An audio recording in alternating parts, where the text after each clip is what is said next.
여러분 안녕하세요. 오늘은 부동산 시장에서 점점 더 심각해지고 있는 신도시 상가 공실 문제와 이 현상이 앞으로 우리 투자 전략과 도시 발전 방향에 어떤 의미를 가지는지 이야기해 보겠습니다. 먼저 경기도 남양주 다산 신도시. 겉으로 보기엔 서울과 가까운 입지, 지하철 역세권, 대단지 아파트와 지식산업센터까지 갖춘 신흥 도시입니다. 그런데 정작 이곳 상가에는 세입자가 들어오지 않습니다. 실제 현장에 가보면 오피스텔 1층 상가 80개 중 10개도 채 임차가 안 된 상태. 공실률은 무려 90%에 달합니다.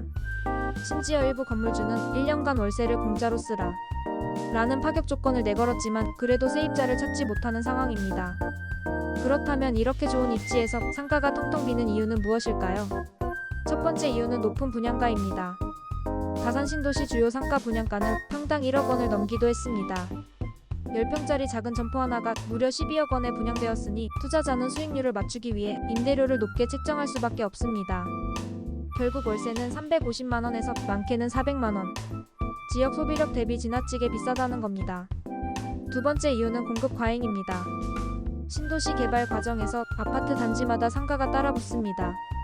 여기에 지식산업센터 1층 상가, 집합 상가까지 대규모로 동시에 공급되면서 수요를 훨씬 초과하게 되었습니다.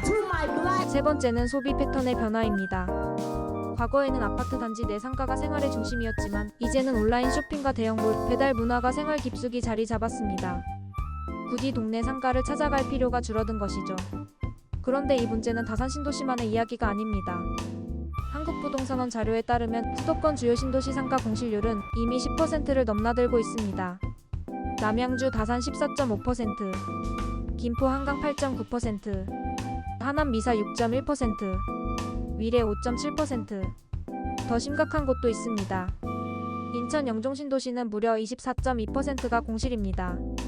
게다가 올해 1월부터 10월까지 수도권 상가 경매 물건은 7,000건이 넘었는데 실제 낙찰된 비율은 19%에 불과했습니다. 즉 투자자들조차 외면하고 있는 겁니다. 여기서 중요한 점은 이런 사태가 단순히 경기 불황 때문만은 아니라는 겁니다. 신도시 개발 과정에서 집합 상가라는 구조적인 문제가 있습니다. 아파트는 입주민이 필수적으로 들어오기 때문에 분양률이 높습니다. 하지만 상가는 다릅니다. 공급은 많지만 정작 입주민들은 온라인 소비에 익숙하고 대형 쇼핑몰을 더 선호합니다. 그러다 보니 상가의 필요성은 예전만 못한데 공급만 늘어난 겁니다. 결국 분양가는 높고 수익률은 맞지 않고 세입자는 없는 악순환이 이어지고 있습니다. 그렇다면 앞으로 부동산 투자는 어떤 방향으로 가야 할까요? 첫째, 상가 투자에 대한 접근 방식의 변화가 필요합니다. 단순히 역세권, 신도시, 대단지 아파트 옆이라는 이유만으로 상가의 성공을 장담할 수 없습니다. 입지보다 더 중요한 것은 실제 소비 수요와 운영 가능성입니다. 둘째, 주거와 상업의 균형을 다시 설계해야 합니다. 아파트 중심의 신도시는 필연적으로 생활 편의시설이 부족해 보이지만 실제 소비력은 제한적입니다. 따라서 앞으로는 대규모 집합 상가 대신 소규모 맞춤형 상업 공간이 더 경쟁력을 가질 가능성이 높습니다. 셋째, 정책적 대책이 필요합니다. 지금처럼 민간에 공급을 맡기면 결국 시행사는 분양 수익을 챙기고 투자자만 피해를 보는 구조가 반복됩니다. 지방자치단체와 정부 차원에서 상가 공급 총량 관리와 임대료 현실화 정책이 필요합니다. 시청자 여러분, 오늘 이야기를 통해 알 수 있듯이 부동산 시장은 단순히 오른다 내린다의 문제가 아닙니다. 특히 상가와 같은 수익형 부동산은 단순 입지가 아니라 생활 패턴 변화, 금리, 경기, 분양 구조까지 종합적으로 고려해야 합니다. 다산 신도시의 빈 상가들, 텅 빈 유리창에 붙은 임대문의 전단지들은 우리에게 강력한 교훈을 주고 있습니다. 앞으로의 부동산 투자에서는 실수요 기반, 소비 변화 반영, 장기적 운영 가능성, 이 세 가지 키워드를 반드시 고려해야 한다는 겁니다. 마지막으로 이런 질문을 던져보고 싶습니다. 앞으로의 부동산 투자, 우리는 여전히 건물 한 채 사면 무조건 돈 번다 라는 믿음에 머물러 있어도 될까요?